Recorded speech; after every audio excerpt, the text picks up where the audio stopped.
Families who are due to travel to China to pick up their kids have had to postpone trips indefinitely.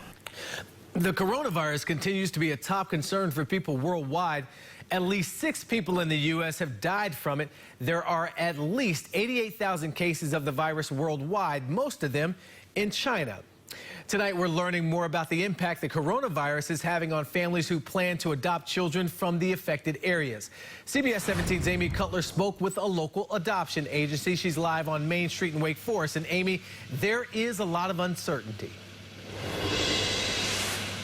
Yeah, there certainly is, Marius. The Frank Adoption Agency, which is located on the second floor of the building just behind us here, doesn't even work with China, but they say that their families that they're working with have concerns about international travel. And he's been amazing. 4-year-old Sammy is part of the gang. Mary King and her husband adopted him from China back in 2018. We actually learned about Sammy in May and we traveled in October. We were super lucky in that we were able to go to China. We spent 2 weeks there. King is also the executive director of the Frank Adoption Center in Wake Forest. Each year, she helps a few dozen children. Our goal ultimately is, to find families for children, not the other way around.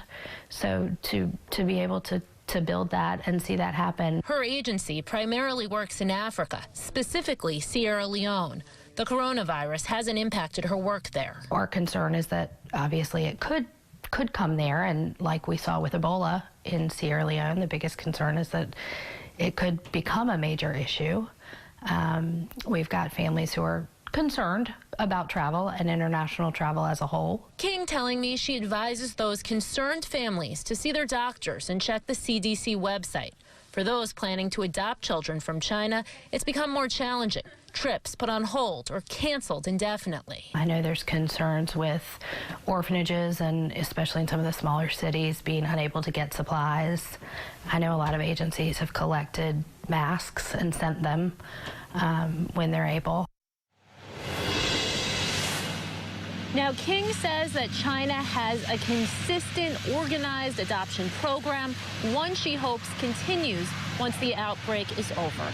Live in Wake Forest, Amy Cutler, CBS 17 News.